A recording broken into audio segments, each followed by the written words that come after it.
yena uyakwazi ukuhlahluba kodwa akakwazi yena ukweselapha.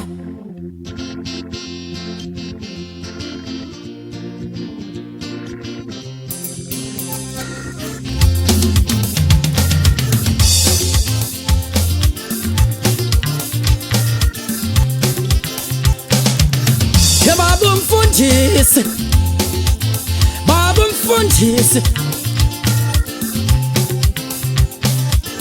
baba mfundisi,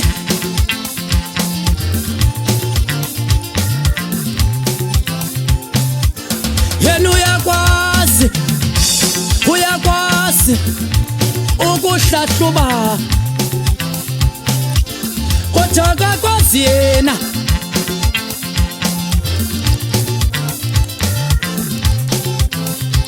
baba mfundisi, Uyakwazi ukuhlahluba kodwa akakwazi yena ukweselapha.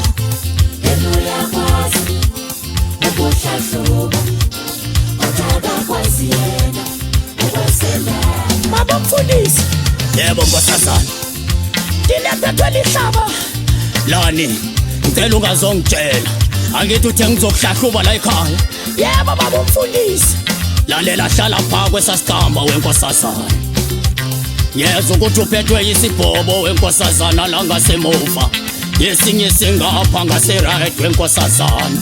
Alikholanga ukulala ubusuku bonke. Awulakhona ukungisiza kunginikeza into ezothi zingisize.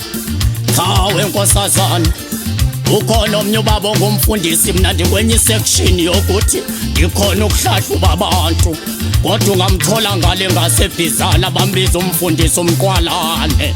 Kodwa inkinga yakhe walapha emini nasebusuku wenkosazana. Amateksi wakho la gityelelwa phi baba mfundisi? Cha wengane yamanga bongawathola amatekisi baza kulayisha kwibhari kwikiriva.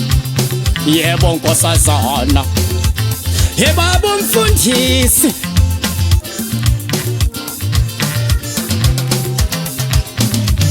Yena uyakwazi, yena uyakwazi bo, yena uyakwazi nje. Umfundisi baba mfundisi. Uyakwazi ukuhlahluba kodwa akakwazi yena ukweselapha. Yena uyakwazi, Uyakwazi yena uyakwazi bo, ukuhlahluba yena uyakwazi bo. akakwazi yena. Yena baba mfundisi. Yena uyakwazi ukuhlahluba kodwa akakwazi yena ukweselapha. Baba mfundisi, baba mfundisi. Yena uyakwazi bo, Akakwazi yena ukweselapha. yena uyakwazi. Uyakwazi ukuhlahluba kodwa akakwazi yena ukweselapha. Yazi umzalwane omkhulu lapha e-studio ebambiza bangu-K Unjineli welapha bonke abantu ngomoshini. Kutsho kuphuma ama-voice agcwaliswe lonke nkosi yami. Ewe usungapha ngaseBhayi nkosi yami sistradi nje indaba into engehlule. Akakwazi yena ukweselapha.